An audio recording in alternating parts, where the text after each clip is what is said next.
My take on a classic pound cake, the 7-Up pound cake done the Mama Sofana way. For this cake, you're going to need 3 sticks of salted butter or unsalted. Make sure it's softened with 3 cups of sugar. Also 6 large room temperature eggs, a half a cup of room temperature buttermilk, and a half a cup of room temperature 7-Up. You're also going to need 3 1/4 cups of cake flour and a half a teaspoon of salt, a teaspoon of vanilla extract, 1 lime, and 1 teaspoon of dehydrated lemon powder or lemon extract will work just as well. So in a separate bowl, I want you to sift together your salt with your cake flour. Sift it in a separate bowl. And once you get those dry ingredients sifted, you're going to set that to the side. Next, you're going to want to zest 1 clean, washed, and dried lime.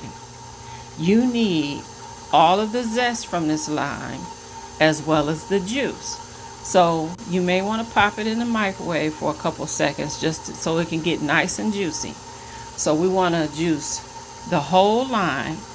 And once we get the lime juice, we're going to pour that into our half a cup of buttermilk. So kind of making a lime infused buttermilk, if you will. And you're going to set that aside, and we're going to end up alternating that with 1/3 of our flour. Okay? But first we want to add our 6 large eggs, 1 at a time, mixing well after each addition. And once the eggs have been mixed into the batter, then we can start alternating our dry ingredients with our buttermilk mixture. And you don't want to take too long doing this, because next you got to add the 7-Up. So a half a cup of 7-Up goes into that same cup. And then you want to add to that 1 teaspoon of your dehydrated lemon powder or lemon extract. And also you want to add your 1 teaspoon of vanilla extract, which I didn't show.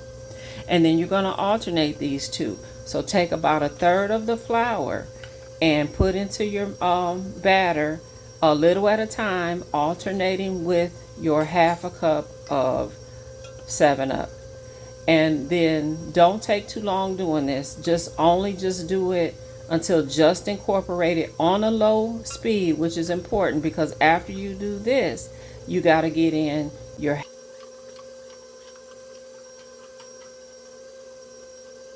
with this. And so we want to get all of this mixed in, only mixing until each addition is just incorporated. Being sure to scrape your bowl and the bottom of the bowl as you go along. Pay no attention to my mixer, because this video has been sped up a little bit, but you want to do this on a low speed. Keep in mind that you're going to do the final mix at the end by hand. So at this point, we're just going to dump the last of our ingredients in here, and then we'll mix it till just combined. Then we will remove it from the mixer and give the final mix by hand, being sure to get all the way down to the bottom of the bowl.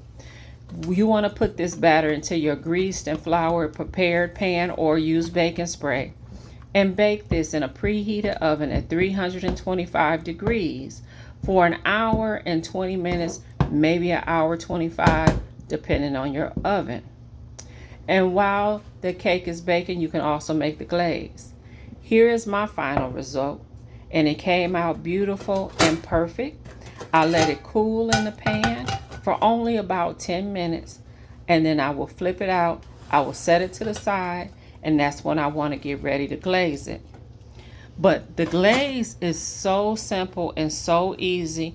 All you're going to use is powdered sugar and 7-Up. That's all it really needs. You can add more flavor into it if you like, but I did not. I just used the powdered sugar. I use the 7-Up. I don't have exact measurements because I just started out with maybe about 2 cups of powdered sugar, and I honestly just used the last of the 7-Up that was in the can.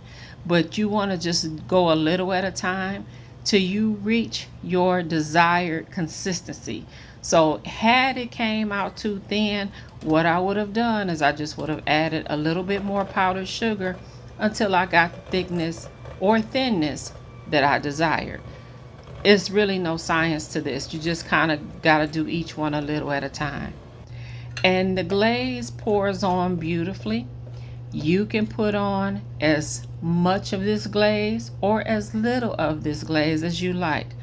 I was going for trying to cover the whole cake with the glaze. That was the look I was going for, but you can easily just do a light drizzle, whatever your preference is. And once I got all of my glaze on, I decided to garnish it with a little lime extract. A little lime zest and a little lemon zest, just to jazz it up a little bit, but it's just as beautiful as is. So if you try this recipe, give me a shout out. Let me know how you like it. It is a classic 7-Up pound cake with just a little bit of a twist, kind of doing it my own way. But if you have any questions, please feel free to ask in the comments. I'm going to post the list of ingredients at the end of this video. And happy baking. Thanks for watching.